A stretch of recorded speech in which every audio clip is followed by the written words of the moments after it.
ओम नमः शिवाय। आज पवित्र श्रावण मास आरंभ हो जाइछि। एही श्रावण मासरे प्रत्येक हिंदू निज निज आराध्य देवता भगवान शिव को जल अर्पण करथांती एवं पवित्र श्रावण मासरे जल अर्पण कले कोटि पुण्य मिलता है। एणु विश्वास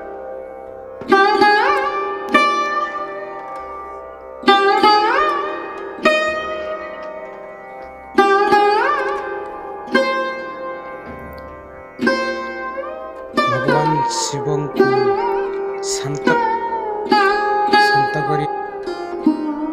करा जाय थाए एवं महादेव को जल अर्पण करना एक उपासना कार्य एवं एथिरे भगवान को जल अर्पण कले बहुत पुण्य मिलता है बोली शास्त्र रे लिखा अछि। एणु देवदेव महादेव को जल अर्पण कले महापुण्य लाभ करिथंती।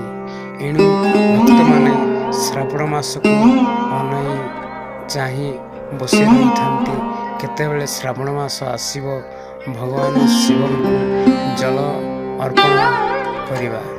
एणु भक्त माने नदी पोखरी एवं पुष्करणी ठारू जल कावली भार रे नहीं देवदेव महादेव को जल अर्पण करिथंती। एणु विश्वास रही महादेव को शांत कले जेकोसी मनस्कामना पूर्ण होता है। एणु देवदेव महादेव को जल अर्पण कले महापुण्य मिलता है। एणु विश्वास रही जे एणु श्रावण मासरे निहाती प्रत्येक हिंदू थरे जल अर्पण करिवा आवश्यक। एणु जल अर्पण करिया भक्त माने मानसिक मध्य करिथांती एवं मानसिक धारी माने मास सारा एही भगवान महादेव को जल अर्पण करिथांती। एणु देवदेव महादेव को शांति करिया पई भक्त माने जल अर्पण बेलपत्र एवं दीप दे नदी पठरे जल उठै थांती।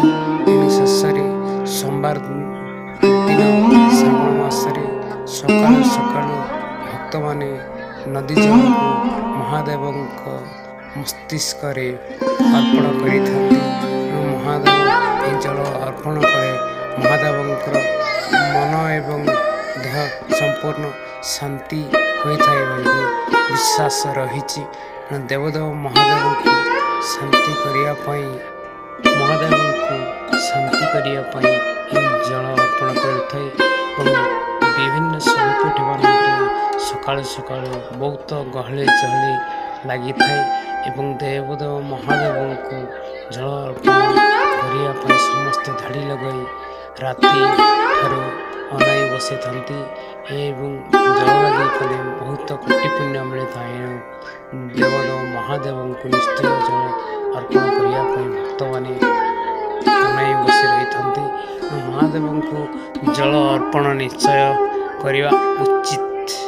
एणु देव महादेव को शांति करिया पई जल अर्पण करिवा उचित। ता सहित निजर व्रतधारी माने पूर्ण मनस्कामना व्रतधारी निरामिष भोजन धारण कर भविष्य भोजन कर महादेव जल अर्पण करने समस्ते बध कर समस्त जल अर्पण करने खाली पादरे भक्त माने चली चली बहुत दूर जल धारण करी कावड़िया माने नहीं मंदिर रे जल ढाली लगी करी थांती।